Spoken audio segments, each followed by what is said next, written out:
rapidement, ce que je partage comme le cadeau du direct et à la fois également comme sujet du jour aujourd'hui pour ceux qui sont dans ce séminaire, je vais vous donner une loi, parce que chez moi, c'est les lois que je donne. Lorsque vous suivez mes formations, je ne donne pas des conseils à quelqu'un. Moi, je montre la vie et la mort aux gens. Et je te dis, choisis.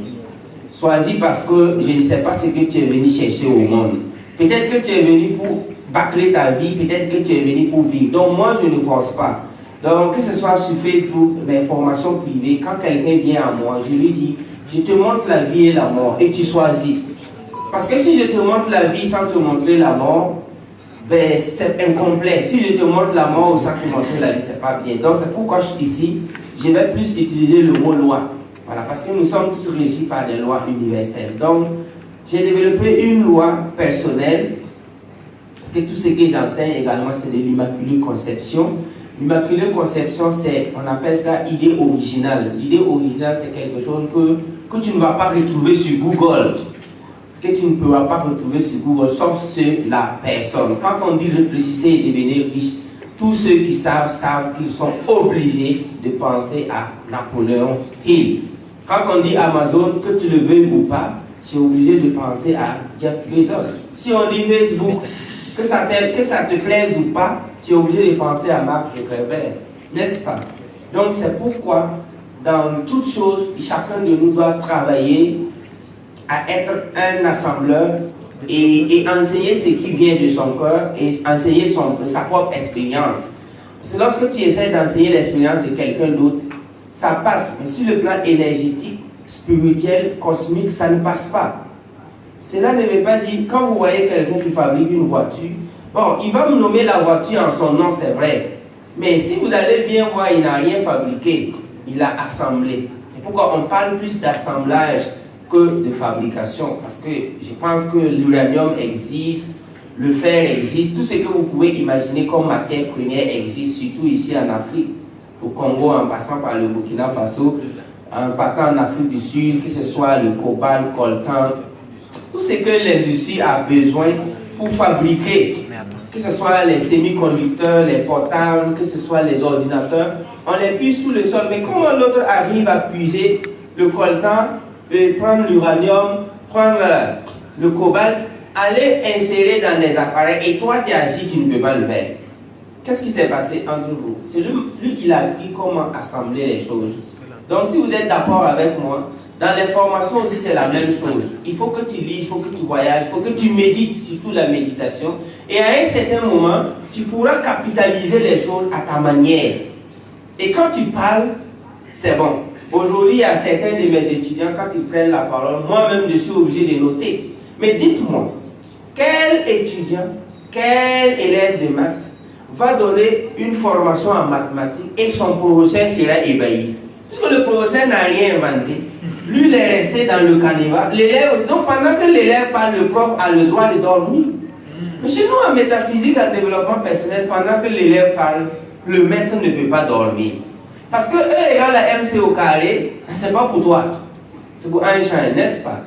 Donc, si moi je vous montre E égale à MC au carré, tu deviens professeur de E égale à MC au carré. Et un jour, tu es en train de dire à des gens qui n'ont jamais entendu parler de E égale à MC au carré que E égale à MC au carré. Pendant ce temps, moi je dors. C'est pourquoi, dans le système classique, ou du moins dans le système vraiment où les gens régressent, les enseignants ne respectent pas les étudiants. Parce que tout est moulé carré, tout est arrêté. Mais dans notre système, le système spirituel, mental, atomique, cosmique, l'enseignant est obligé de respecter l'étudiant. Parce que l'étudiant est appelé à réfléchir, à creuser dans son esprit et dans son âme, et outprint et imprimer ce qui est original en lui. C'est ça la vie, c'est ça l'enseignement. Tout ce qu'on peut trouver sur Google, sur YouTube, je suis vraiment désolé de vous le dire, bon, ça t'instruit, mais après l'instruction, il faut qu'on s'enseigne. Donc c'est pourquoi, ce que vous allez voir ici, seuls ceux qui ont déjà suivi mes formations ultra coûteuses privées ont déjà vu ça. Donc je vais donner un module 1 out 9, donc les modules 1 sur 9, parce que là il y en a 9 modules privés, de l'Immaculée Conception que vous n'allez pas voir ailleurs, Mais il faut attendre très très longtemps pour voir. Je ne peux pas mettre ces formations en ligne. Donc aujourd'hui, dans ce direct, dans ce séminaire, que les séminaristes, les participants ont donné cette permission de faire ça en direct. Bon, j'avais promis. Je vais vous donner trois schémas et 3 étapes, à la fois spirituelles, mentales, atomiques, obligatoires. Que si vous arrivez à franchir ces 3 étapes, à passer par ces 3 étapes, je vous assure que votre vie sur terre, ça va marcher. De l'autre côté, là-bas, si le paradis existe vraiment, parce que jusqu'aujourd'hui, personnellement, je doute. Mais si ça existe, arrivé, vous allez rentrer. Voilà. Parce qu'une équipe qui ne sait pas si elle se qualifie ou pas, est-ce que ça là c'est une équipe? À 1 mois de la Coupe du Monde, les équipes qualifiées ne savent pas qu'ils sont qualifiés. Qui a déjà vu ça? Maintenant, voilà quelqu'un à 70 ans. Il sait qu'il ne va plus vivre 70 ans. On lui demande s'il aura le paradis ou pas. Lui, il réfléchit. C'est que tu auras l'enfer.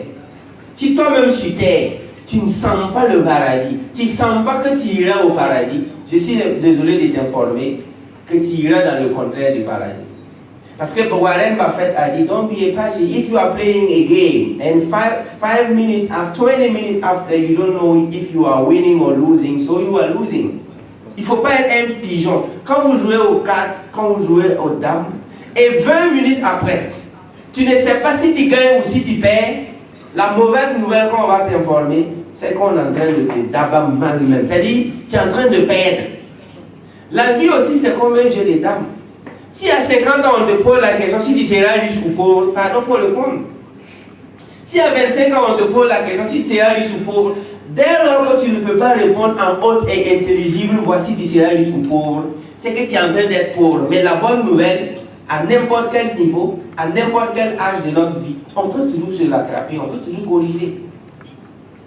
Tu seras riche ou pauvre, bon, compte tenu du contexte actuel sécuritaire, mon ami, tu seras pauvre. Il n'y a pas de débat. Tu es qualifié ou tu n'es pas qualifié. Toi, tu doutes. Donc, c'est pourquoi ces 3 steps-là, ces 3 stratégies que je vais vous donner, ça va vous permettre de vous juger vous-même. Vous n'allez pas juger quelqu'un d'autre. Lorsque vous arrivez à les mettre en action, quand tu te lèves le matin, tu sais qui tu seras et tu sais où tu vas. Donc, j'ai nommé ça la loi de l'investissement. Ok?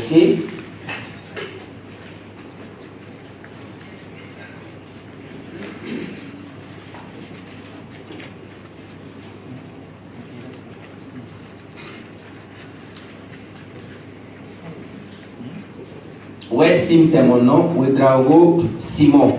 Le M là c'est privé. Donc, ceux qui savent. Ça c'est Ouedraogo. Ça c'est Simon. Mais le M aussi, il y a une autre définition là-bas. Mais on va garder ça pour nous. Donc, du coup, la loi de l'investissement, Sim, Ouedraogo Simon, etc. Donc, ici, dans cette loi de l'investissement, la majeure partie des gens voient l'investissement comme un placement. Comment vas-tu confondre investissement et placement? Je suis allé placer mon argent, ne veut pas dire que j'ai investi. Alors que nous sommes nés pour investir. Malheureusement, les gens aiment placer. Et quand on parle d'investissement, ça a à voir avec tout, sauf le monde extérieur. Tout ce que tu fais dans le monde extérieur est appelé placement. Mais tout ce que tu fais dans ton monde intérieur, c'est ça l'investissement.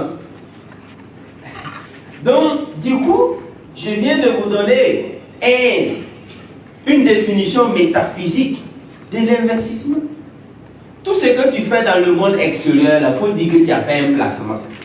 Mais tout ce que tu fais dans le monde intérieur, c'est ça qu'on appelle l'investissement.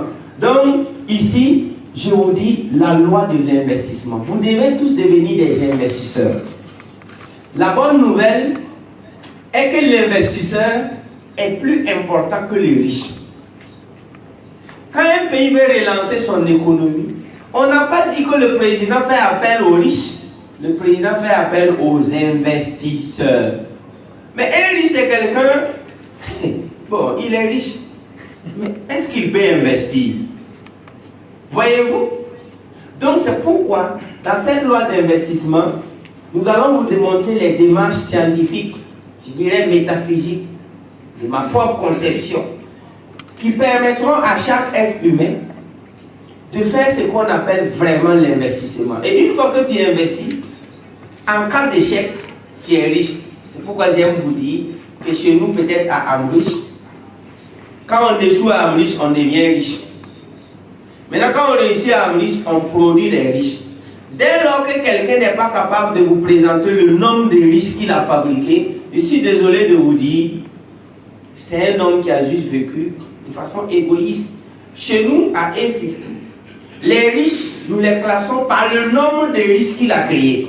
Moi, je m'en fous du fait que tu me le présentes comme il a 10 milliards de dollars dans son compte. Mais il a 10 milliards de dollars dans son compte. En quoi ça t'intéresse? Pourquoi tu payes ça, le magazine?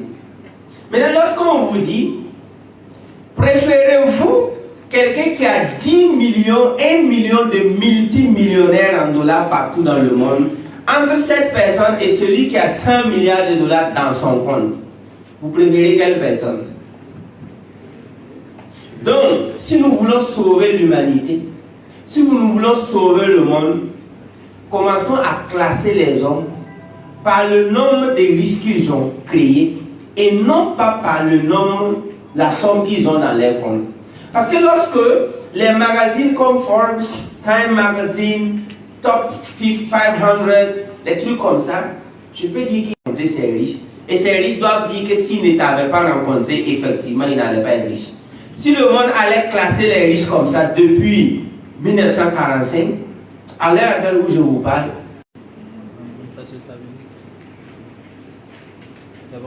ok, donc on avait la connexion. On a fait des connexions aussi. Donc on va voir. Donc on continue. Je disais que je vais vous montrer d'abord ces 3 pays, ou ces 3 villages, ou ces 3 cases. Et ceux qui sont malins pourront choisir, ils veulent être où d'abord. Parce que ton succès dans la vie, ça n'a rien à voir avec.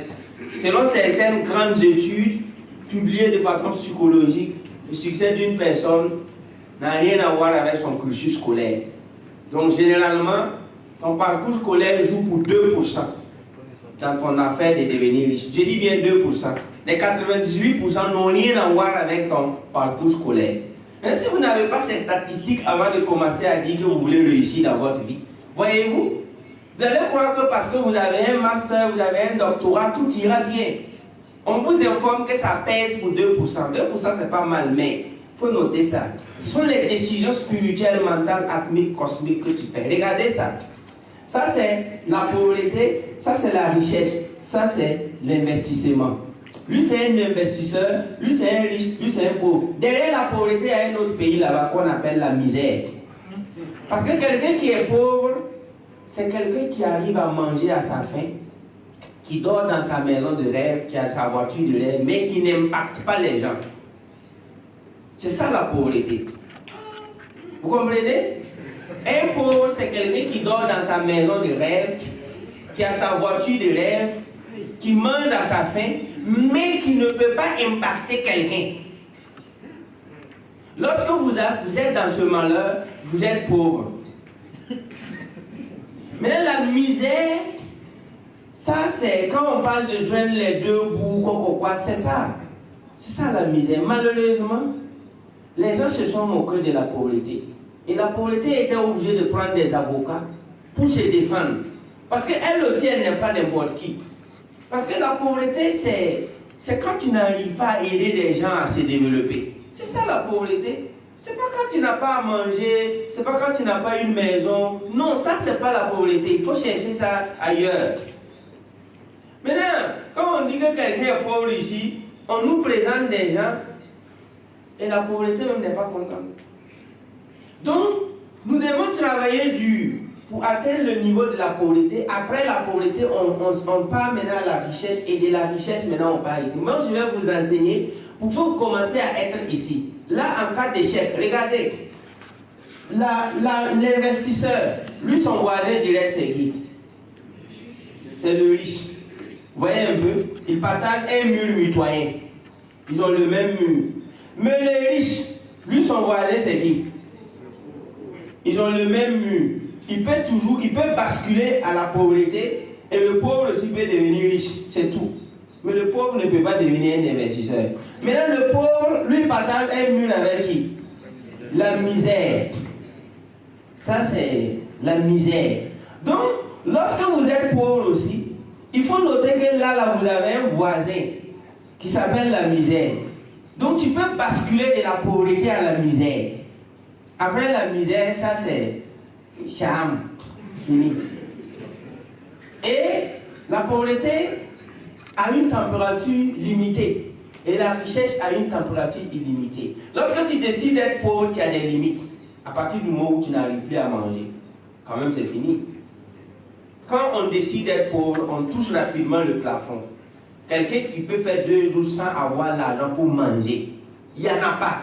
Lui au moins, il a touché le plafond. Donc c'est pourquoi quand vous essayez d'être pauvre, bientôt on va te voir ici. C'est-à-dire, tu as déjà tiré toutes tes balles. Mais lorsque tu décides d'être riche, il n'y a pas de limite. Parce que ils vont toujours te montrer que ta richesse là, c'est pas encore arrivé. Il y aura toujours des gens qui vont se moquer de toi. Parce que tu n'as rien d'abord. Mais lorsque tu es pauvre, il n'y a pas quelqu'un qui peut dire que vraiment ta pauvreté, c'est pas arrivé. Donc c'est pourquoi moi j'ai fait ces 3 cases là pour vous amener ici. Lorsque vous vous éduquez pour être un investisseur, vous côtoyez rapidement la pauvreté.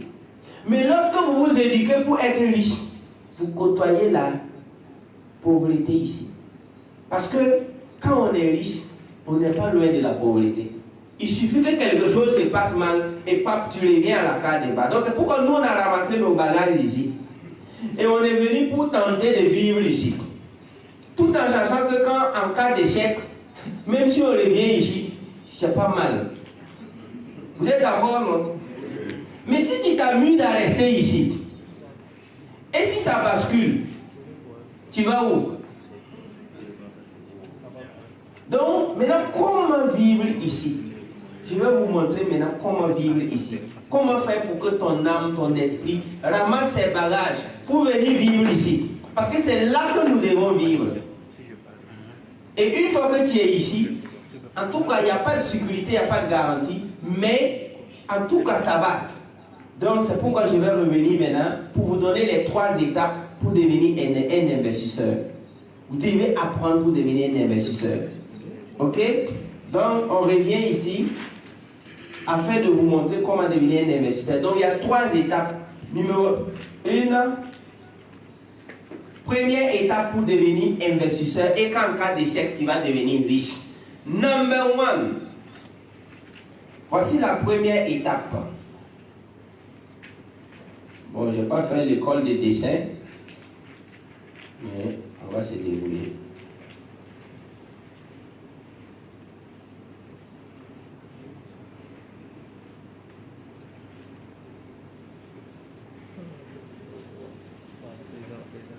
Donc, voyez-vous, ça c'est quoi? Donc, la première étape pour devenir un investisseur, ça commence par l'investissement que tu fais dans ton esprit, dans ta tête. Le reste, là, on s'en fout. Donc, numéro 1, la question, et ici, j'ai fait une illustration avec 3 corridors dans le monde atmique. Dans le monde atmique, c'est-à-dire le monde de ton âme, dans le cosmos, vous êtes en voyage. Et la première police va vérifier tes papiers. Et cette police, c'est une police divine. Ce sont des anges. Et quand ces anges-là attrapent ton âme, pour te laisser passer, parce que vous-même vous savez que tant que ton âme ne va pas manger ça, ton corps ne mange pas ça. C'est pourquoi, si vous avez remarqué, si tu ne meurs pas mentalement, spirituellement, tu ne peux pas mourir physiquement.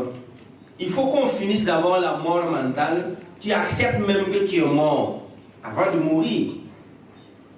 On est en direct sur Facebook, je suis sur la place publique, mais regardez comment j'ai choisi un Sidéen ici en Afrique. Je ne vais pas dire son nom et tout. Mais il est guéri. Bon, je l'ai dit ici, il ne faut pas venir me voir que de soigner un sida. Je suis désolé, allez-y prendre vos antirétroviraux. Mais c'était quelqu'un qui étudiait avec moi. Quand il a déclaré qu'il a le sida, moi je lui ai fait faire 15 tests de sida.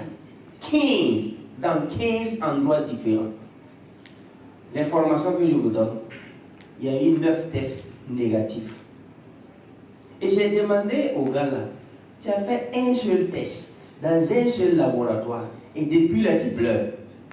Va chercher 15 laboratoires, tu fais des tests là-bas. Si possible, même va dans d'autres pays faire. Quand il a fait là-haut, il y a des laboratoires qui ont dit négatif. Moi, je lui ai tout simplement posé la question. J'ai déposé les enveloppes, j'ai dit choisis. Et tu quittes mon bureau. Il a choisi négatif. Il est guéri.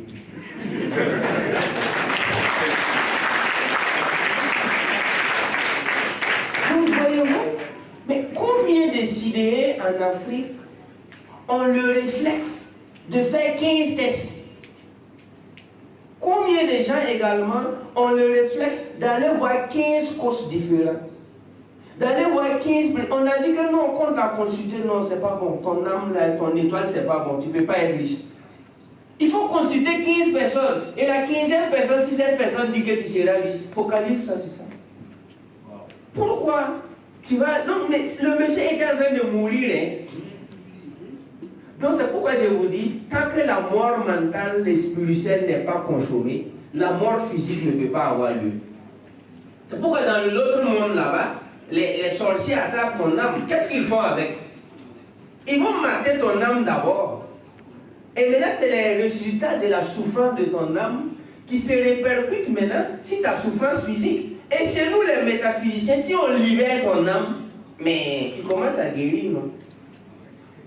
On va d'abord sauver ton âme. Ton corps, là, on s'en fout. Et quand on finit de sauver ton âme, ben, le gars, il commence à récupérer. Donc, c'est pourquoi, ici, il y a une police que vous ne voyez pas. C'est une police métaphysique. Et eux, ils te demandent des papiers pour passer dans le monde de l'abondance. Premier papier qu'ils te demandent, qu'est-ce que tu as mis dans ta tête? Tu connais quoi? Pardon, explique-nous ça et puis tu passes. Je suis désolé de vous informer que plus de 75% de la population mondiale ont été bloqués ici. Ils ne peuvent pas passer. La tête là est vide. Ils n'ont pas mis quelque chose de bon là-bas. Donc cette police est, je vous ai dit que c'est une police invisible. Donc c'est une police incorruptible. Une police invisible est une police incorruptible. Donc dans cette police-là, eux, ils veulent savoir qu'est-ce que tu as mis dans ton cerveau. Tu connais quoi? Tu peux défendre quoi? Tu peux parler de quoi? Tu peux montrer quoi à qui? Et si tu es là, tu dis non, comme Kay, mon oncle, mon cousin, c'est-à-dire, on te dit donc, tu repars. Quand tu vas venir et que tes papiers sont bons, tu passes. Donc, une fois que tu prends conscience de ça, cette police ne te laissera jamais passer tant que tu n'auras pas quelque chose de consistant dans ton cerveau. Il ne regarde pas tes pieds, il ne regarde pas ta poitrine, on s'en fout de tout ce qui est à partir du cou jusqu'en descendant, sauf le cœur. Hormis ton cœur, le reste là on ne contrôle pas. Qu'est-ce que tu as dans ta tête? What do you have in your mind? Et si tu présentes ça à cette police, on te dit passe. Il y a une deuxième police encore. Et il y a une troisième. Et c'est quand tu vas passer ces 3 barrières que tu es qualifié pour être un investisseur.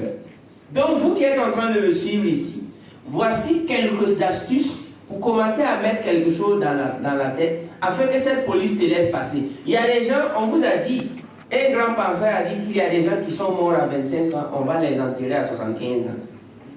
Vous avez déjà entendu parler de ça, non? Hein? Ils sont morts à 25 ans et on va les enterrer à 75 ans. Non, 75 après. 50 ans après, quoi. Voilà. Most people die in 25 and waiting to be buried at 75. Most people today die at 25 and they are just waiting to be buried at 75. La plupart des gens aujourd'hui meurent à 25 ans et attendent d'être enterrés à 75 ans. Ça, c'est une parole métaphysique. Ça veut dire que son âme et son esprit, c'est mort. Mais dans cette mort, tu peux avoir des enfants. Il n'y a pas de problème. On n'a pas dit que tu es devenu impuissant, on dit que tu es mort. Donc, c'est à 75 ans qu'on l'enterre. Sinon, métaphysiquement, spirituellement, il est mort. Quand on vous parle de la résurrection des morts, n'attendez pas à ce que les cimetières, il y a des gens qui quittent là-bas et puis ils meurent. Toi-même, tu vas fuir. La résurrection de la mort ici, c'est quand quelqu'un est mort mentalement, spirituellement, incapable de penser. C'est à ce moment que Jésus vient le ressusciter. Mais si tu ne comprends pas ça là, tu attends que Jésus a ressuscité la mort. Et un Jacob qui donc du coup, ici, on commence maintenant à mettre quelque chose dans ta tête. Invest in your mind. Et quelles sont les étapes ou les astuces que je donne? Numéro 1, c'est la lecture. Il faut lire beaucoup. Les gens inspirants, les biographies inspirantes, des gens qui ont réussi dans la vie.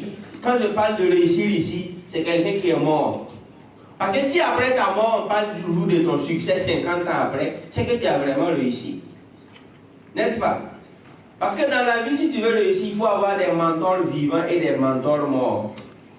Moi 90% de mes mentors sont morts. J'ai 10% de mentors vivants. Et vous aussi, vous devez copier mon exemple. Parce que si tu veux vraiment faire partie des top 10 meilleurs mentors du coach Simon, pardon, vous mourir. Et il faut tout faire pour que ta mort, là, 25 ans après, tu règnes toujours. À ce moment, je te prends, je te mets sur la liste de mes mentors. Voilà. Sinon, il y a des gens, le jour de leur mort, c'est fini. Game over. On passe à autre chose. Mais avant sa mort, tout le monde l'applaudit, et c'est un grand. Mais tu ne sais pas que le jour de ta mort, ils vont te dire, va te faire foutre. Parce qu'on avait peur de toi, qu'on ne voulait pas te dire. Mais voilà que tu es mort là, on va faire le show.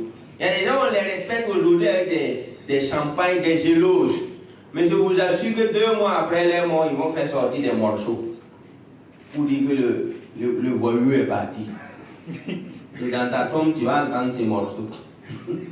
Donc, ici, c'est la lecture. Feed your mind instead of feeding your stomach. Feed your mind. Il faut nourrir ton cerveau. Donc, après la lecture, il y a les observations. La méditation. Les conférences. Les séminaires. Les voyages. Donc, lecture, observation, méditation, conférence, séminaire, voyage. Comprenez? Ça là, tu nourris ton cerveau. Ok? Parce que dans la méditation, tu rentres en profondeur de ton esprit et de ton âme. Donc, il faut méditer, apprendre à méditer. Allez sur Google, YouTube, tapez tout ce qui est article de méditation et essayez. Parce que la méditation est apparue plusieurs fois dans la Bible, plusieurs fois dans le Coran. Je ne sais pas pourquoi en Afrique, les religieux africains ne s'attardent pas là-dessus. Même mine là. Connaissez pas. Donc quand tu lis la Bible, le mot méditer est apparu une fois dans la Bible. Il est parti, Jésus est parti sur les montagnes. Jésus est parti ici. Tu lis le Coran, le prophète a passé sa vie à méditer. Mais dites-moi, pourquoi ici, on n'a jamais eu séance de méditation dans une église? Quand on te voit même méditer, voilà, qu'il est dans un secte. Alors que Jesus was meditating all his life. Donc, qui a déjà vu 1000 musulmans aller s'asseoir pour méditer? Et puis tout le monde ferme ses yeux. Qui a déjà vu 1000 chrétiens méditer ici en Afrique? Mais est-ce que le mot méditer, ça se trouve dans la Bible, oui ou non? Je vous pose la question, sous plusieurs formes. Le prophète méditait. Parce que ça, la méditation, tu ne vas jamais atteindre ton âme et ton esprit. Tu vas vadrouiller comme ça. Donc, meditation l'observation, observer les montagnes, observer les rivières, va t'asseoir dans un endroit calme et observe la nature. Ici, c'est l'observation de la nature. Parce que la nature ne ment pas. Les animaux, la forêt, tout ce que vous pouvez imaginer. Ensuite, participe à des conférences utiles. Des conférences où tu dois être sûr que tu as payé. Tu as donné quelque chose pour suivre. Parce qu'on a dit que tout ce qui est gratuit cache un piège. Lorsque quelque chose est gratuit, soit c'est toi le produit. Quand c'est gratuit, il faut là quoi. C'est-à-dire que tu n'es pas encore informé. Mais les gens adorent tellement ce qui est gratuit qu'ils oublient que dans ce qui est gratuit, tu constitues le produit. Donc ici, meditation, conférence. Ici, là, la question qu'on va te poser, c'est combien de grandes conférences tu as suivies dans ta vie? Combien de grands livres tu as lus? Combien de séminaires tu as participé? Combien de pays tu as visité? Tu as été où et où? Donc dans ça, tu commences maintenant à avoir quelque chose dans ta tête. Imaginez-vous quelqu'un qui a fait 20 pays, qui a lu 1000 livres et qui médite, qui a participé à 100 conférences, 50 séminaires. Quand même, tu ne peux plus avoir le même cerveau. Ce n'est pas possible. Mais la question qu'on te pose, combien de conférences tu as déjà participé jusqu'à aujourd'hui? Combien de séminaires tu as déjà participé jusqu'à aujourd'hui? Combien de livres tu as déjà lus jusqu'à aujourd'hui? Quand je vois les gens lire, ils aiment les livres moins volumineux. Tu veux vivre une vie volumineuse, mais tu détestes les livres volumineux. Ok, quelqu'un, moi. C'est les journaux hippiques qu'ils lisent. Ça, c'est 2 pages, non? Les chevaux qui courent. Ça, c'est des petits trucs. Maintenant, quand tu prends un livre qui ressemble à un dictionnaire, tu lis, toi-même, tu te sens bien. Il y a des gens, quand ils veulent lire, ils doivent vérifier que la police est écrite. C'est une grosse police. Ils doivent vérifier aussi qu'il y a un livre de 50 pages. Ok. Tu vas vivre une vie aussi de 50 pages. Donc, lisez. Et dans la lecture, il faut lire ce qui est bon. Moi, je n'ai pas de pitié parce que la lecture, c'est comme la nourriture. Tu ne vas pas quand même manger ce qui va te rendre malade. Maintenant, il y a des gens qui lisent des livres qui n'ont rien à voir avec l'amélioration de leurs conditions de vie. Ils lisent parce qu'ils savent lire. Des romans bizarres qui racontent des bobards. Normalement, tu dois lire les romans avec les pieds dans la piscine. Moi, je n'insulte pas les romanciers, mais moi, j'ai prévu de lire des romans quand j'aurai mes pieds dans la piscine. Et que pendant que je lis, mon cuisinier vient me servir quelque chose. Mais en attendant, tous les livres que je lis, ce sont des livres qui doivent me pousser à aller sur le terrain. Des livres où il y a des exercices pratiques. Matin, midi, soir. Mais si quand tu pars avec cette capacité de lire et écrire, c'est des romans que tu lis. Tu vas devenir un débatteur dans des plateaux bizarres. Vous voyez qu'il y a trop de débatteurs, non? Voilà, il finit son débat, il attend son taxi. Le taxi aussi ne vient pas. Oui. Il n'y a pas de taxi. Donc c'est le journaliste qui est obligé d'appeler son ami pour venir le prendre. Aller déposer. Ce n'est pas business, ce n'est pas professionnel. Donc du coup, meditation, conference, séminaire, voyage. Et on peut ajouter assez de choses. Tout ce qui rendra ton esprit clean.